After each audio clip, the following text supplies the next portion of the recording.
Und willkommen zu Let's Play Retro Games. Ja, diesmal zocken wir Aero Fighters 2 und es ist erschienen fürs Neo Geo. Werden die wenigsten kennen, vor allem die Jüngeren werden es nicht kennen. Das ist nämlich 91 rausgekommen, also die Konsole.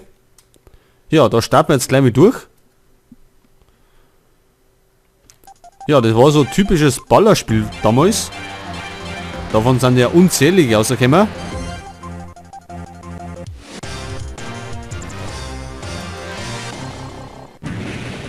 Ja, los geht's. Und unser Ziel ist, sämtliche Feinde vom Bildschirm zu holzen. Und das mit aller Waffengewalt. Und wir können da lauter so Power-Ups aufsammeln. Und dadurch können wir unsere Waffen verbessern.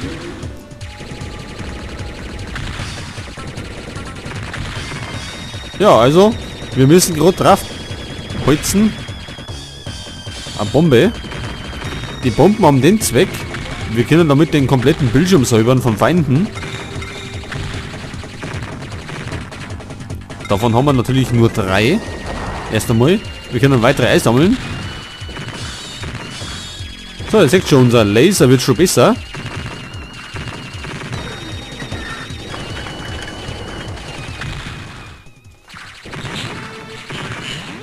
So, und am Ende jeden Levels erscheint dann der Bossfight. Und das sind meistens immer so riesen Gegner, die dann einiges einsteckern. So, der Kopf ist weg. Man sieht den, wo wir treffen müssen. Dann haben wir die blinkenden Sachen.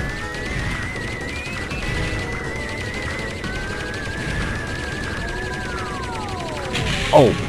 Ja, das waren wir. Und das war der Gegner. Also, der erste Bossfight ist vollendet.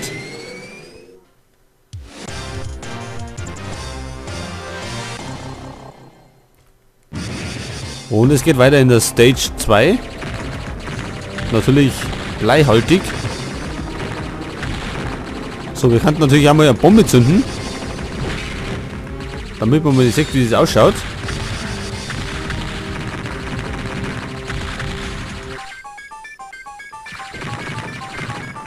So, und natürlich zünden wir die nur, wenn mehrere Gegner da sind. Ja, das war die Bombe. Ist natürlich nur begrenzt, wie gesagt.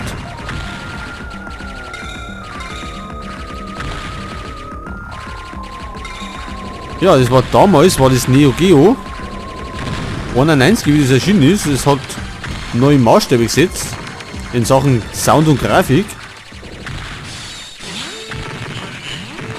Aber soweit ich weiß, waren die Spielemodule dafür waren schrecklich teuer. Und glaube, deswegen war es auch nicht ganz so erfolgreich.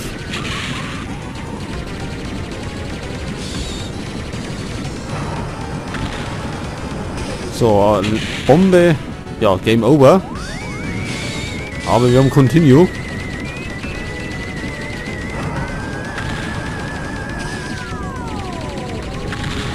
Wir sollten mal die Flügel da wegschießen. Au. Hat uns wieder erwischt. So, jetzt in der Mitte.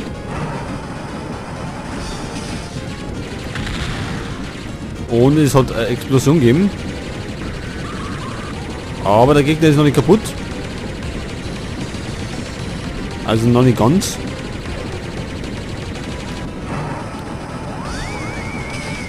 Das war unsere letzte Bombe.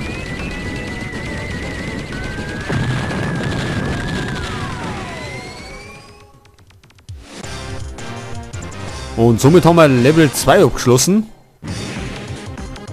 Stage Nummer 3. Das ist so eine Art Bonus-Level, wo wir einen Haufen Power-Ups kriegen.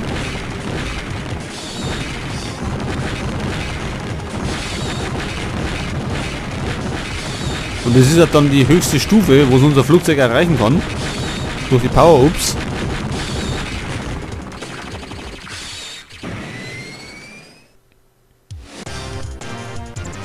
Ja, das war natürlich nur eine kleine Mission. So eine Art Bonus-Game. So, jetzt geht's weiter in New York scheinbar.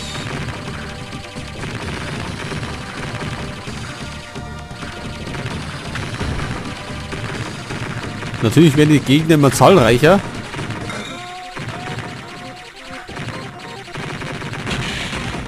Ja. Aber unsere Power-Ups haben wir behalten. Das ist ganz gut natürlich. Ja, das waren meistens es nur so Arcade-Games, also wie man die aus den Spielhallen kennt. In den Spielhallen hat man natürlich für die Games Geld zahlen müssen. Ich glaube, einer der bekanntesten Spielhallen-Klassiker ist sowieso Street Fighter 2 oder Donkey Kong. Aber es gibt da unzählige Klassiker.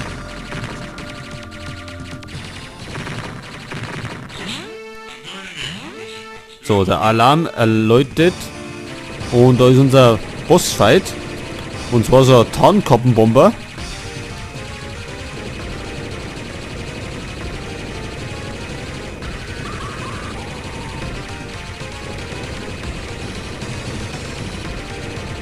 So, wenn wir den geschafft haben, erzählen wir weiter über das Neo Geo. Au. Das war der linke Flügel. Das war der rechte, das war unser Flügel. So, er blinkt schon.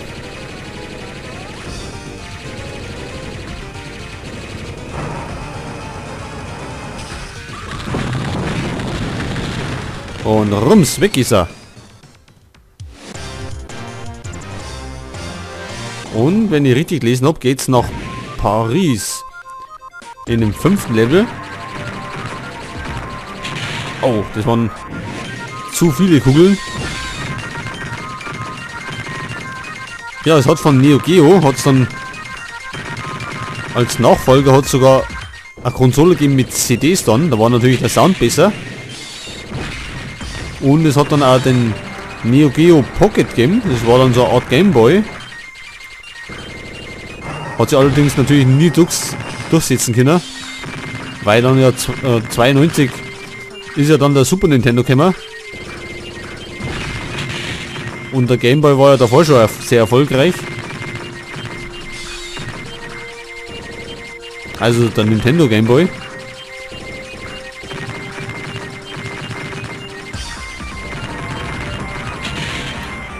Oh, hat uns schon erwischt. Aber dennoch finde ich, sind die Games immer ganz unterhaltsam. Wenn die Gegner nicht gerade so unglaublich frei sind.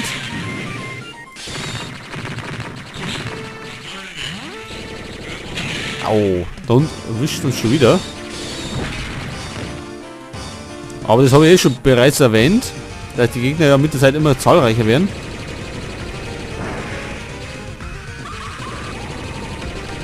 Ach, 2. Vielleicht sollte man mal mit der Bombe draufhalten.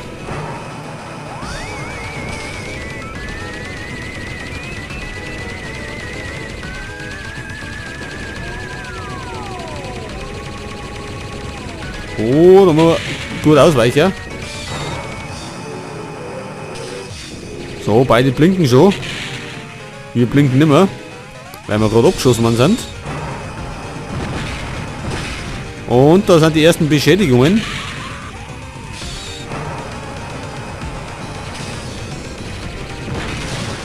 Und rums, der erste ist weg. So, der zweite macht dann Flattermann.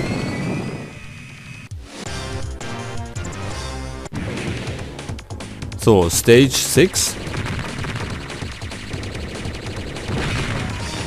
Da fliegt der Power-Up rum.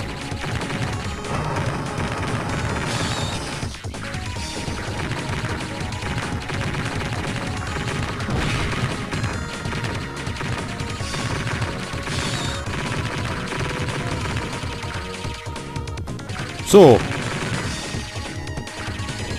Oh, es kämen schon mit Booten.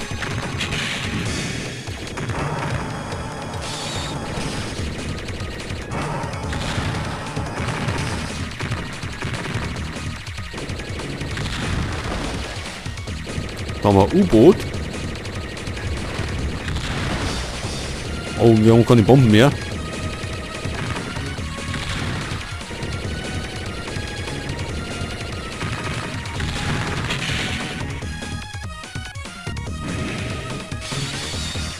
Und da sind wir wieder abgeschossen worden.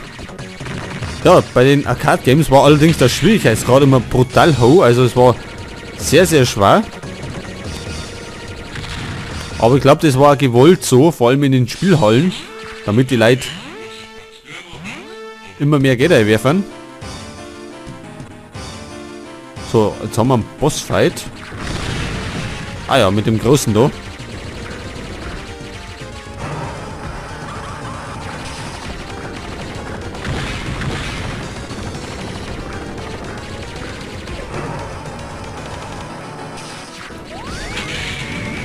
Ja, da war eine Kugel zu viel auf uns zugeflogen.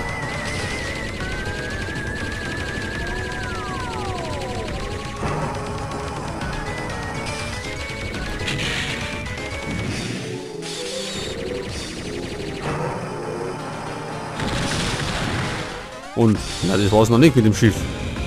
Oh, das hat noch mehr Kanonen.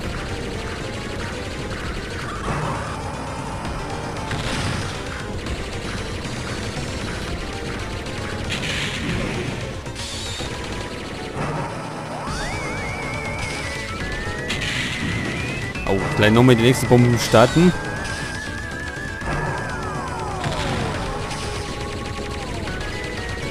Zudem sind wir durch die Bombe immer kurze Zeit geschützt. Wegen dem Laserstrahl.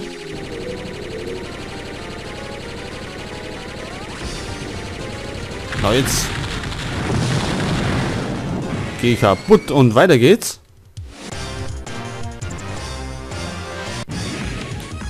Level Nummer 7 und das ist wieder der Bonuslevel.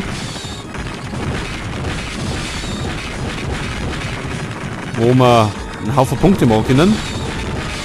Ja, man hat die Spiele natürlich schon damals immer zweite spielen können.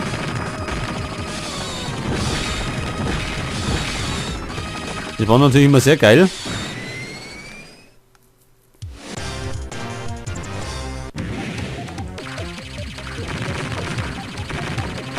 Und es war dann also immer ein richtiger Konkurrenzkampf mit dem im Multiplayer, wer dann einen höheren Highscore zusammengebracht hat. So, jetzt werden die Gegner aber fähig, oder? Also krieg ich's. So viel können wir gar nicht mehr ballern. Wie viel da herkommen?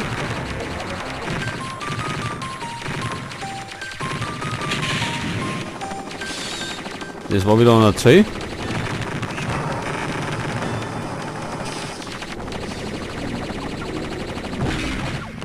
Ein Power-Up. Ja, das war natürlich nicht die beste Idee.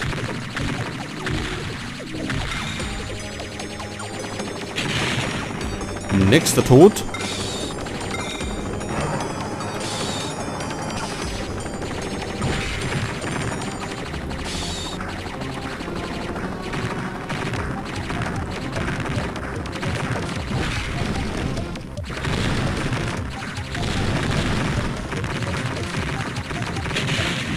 So, das waren wir wieder. Und wieder der Alarm, es gibt einen Bossfight. So, und wer ist es? Ja. Gegen die Pyramide. Tatsächlich.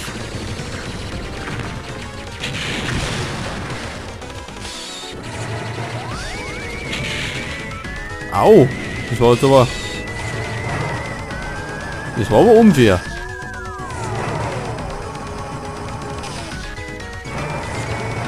So, alle Bomben gleich drauf. Die machen den meisten Schaden.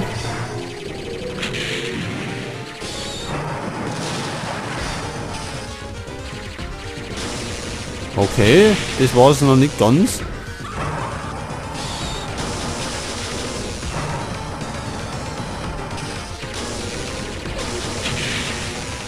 Oh, es wird natürlich ganz schwer. Wir haben noch irgendwelchen Kugeln auszuweichen.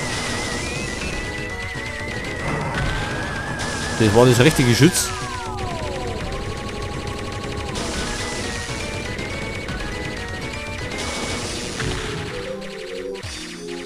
So, das ist kaputt.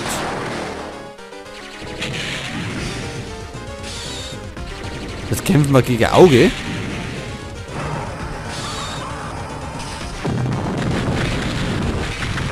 So, das war's mit dem Auge. Und Hawaii ist sicher, es geht weiter nach draußen aufs Meer.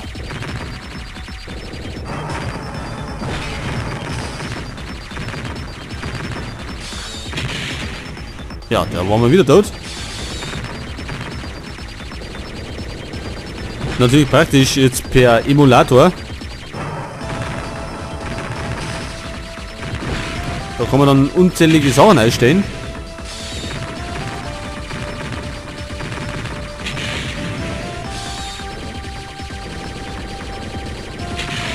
Und man kann sich das dann anpassen, wie man gerade mag. Man kann sogar einen Spielstand speichern. Ist früher natürlich nicht gegangen.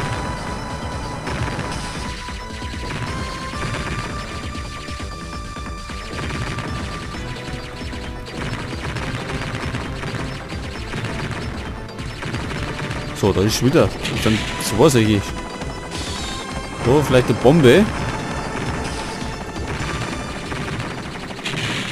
Ja, da waren wir wieder zu langsam. Aber es gibt wieder Bossfight.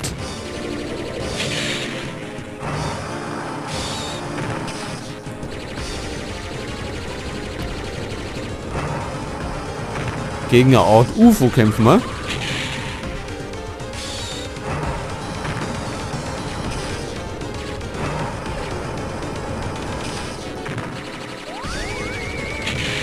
Au, das war wieder nichts.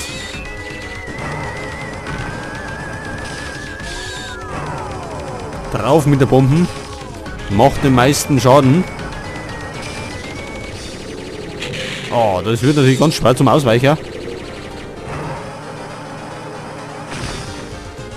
Aber das Ding blinkt schon.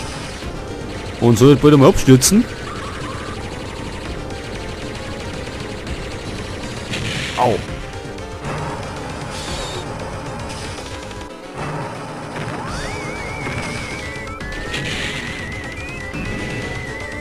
Ja, es steckt ordentlich ein. Aber jetzt hat das Turm kaputt gegangen. Destroy the Final Boss. Also Stage Nummer 10 ist scheinbar die letzte. Und jetzt sind wir schon ganz woanders. Und kämpfen gegen so, ja, nicht wirklich UFOs. Aber gegen so Science-Fiction-mäßige Sachen.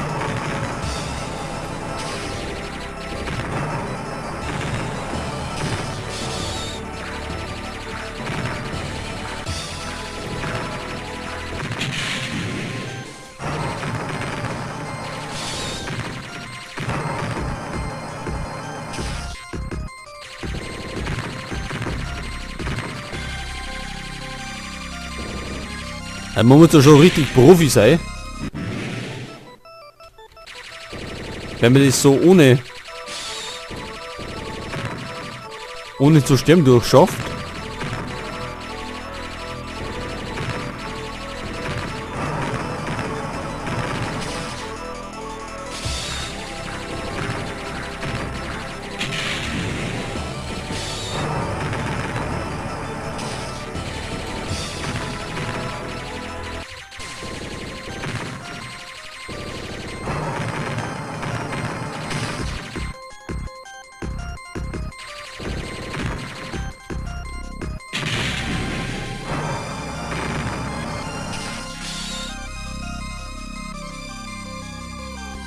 So, und jetzt? Das ist doch ein Witz, oder? Der Endgegner ist er off. Ach, wir müssen immer wieder von vorne anfangen. Ach, das ist aber blöd.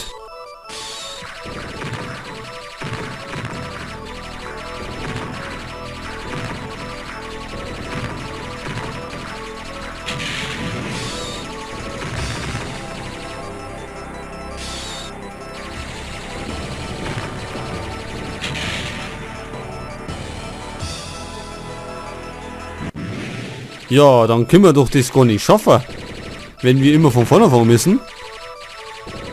und unzählige Male sterben.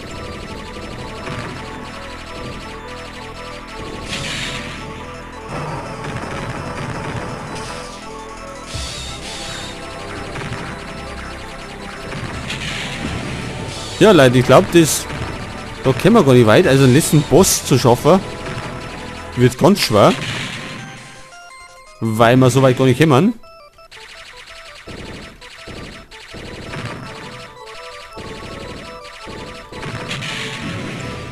Gut, mein Ziel war ja auch gar nicht, jetzt unbedingt das Spiel durchzuzocken. Weil es letztendlich eh nicht sehr spannend ist. Weil es nur einfach ein Shooter war.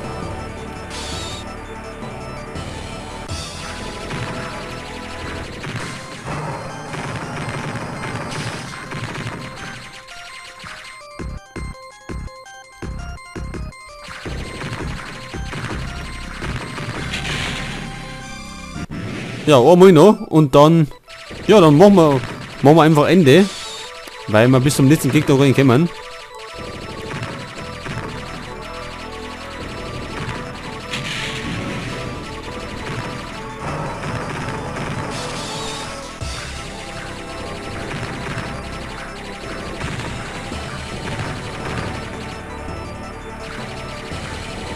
Aber das ist ja gar nicht so tragisch, wenn wir das nicht durchschaffen. Weil mein Ziel war ja nur, die alten Games nochmal zu präsentieren.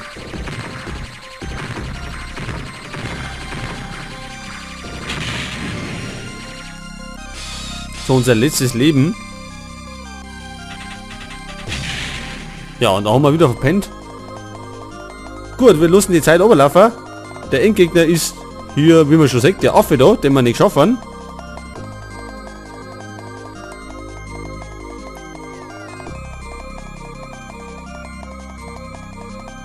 So, Game Over. Aber wir haben Platz 1 belegt. Letztendlich haben wir ja doch irgendwie gewonnen.